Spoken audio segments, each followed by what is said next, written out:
Гимназия Хай. Гимназията. Ако вярвате на слуховете, това ще са най-яките ни години. О, това не съм аз. Това съм аз. С брат ми. И това, което ще видите, е първият ми ден в 7-ми клас.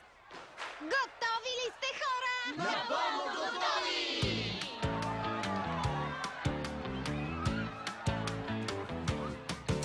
За нас е фантастично и се готвим методично. Почва първия учебен ден. С приятелка си и отбора игри. Фантони мятам, това е за мен. А аз съм шеф на класа в съвет. Си-Джей, махни го това! При Поляна съм те! И всички хора наш пеят сякаш са на плаж. Тази луда гимназия няма безобразия. Там край всичко е фантазия. Даже няма край. Добре, това няма нищо общо с гимназията. Повярвай ми, тези са големи лъжци. Ромби, остави ме да си гледам училищен мюзикъл и не развали края на лятото. Да, не го разваляй! Добре, тук започва да става малко странно, но изчакайте малко, ще се изясни. Не я лъжете!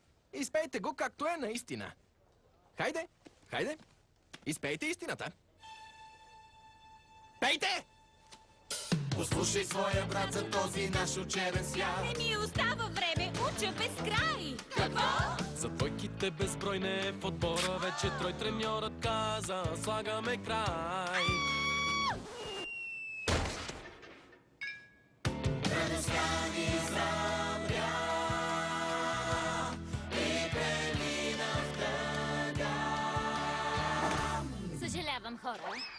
Слизайте от сцената! По-зле ли става? О, да! Часовете започват в 7:30. Всяка вечер пише домашни до 5 часа. От класните ми се повръща! Вече нямаш приятели тук. Щом не си върха, залязваш, нали? Всички търсят своя любимец друг. Сега може ли да пеем хубави неща? Спира всяка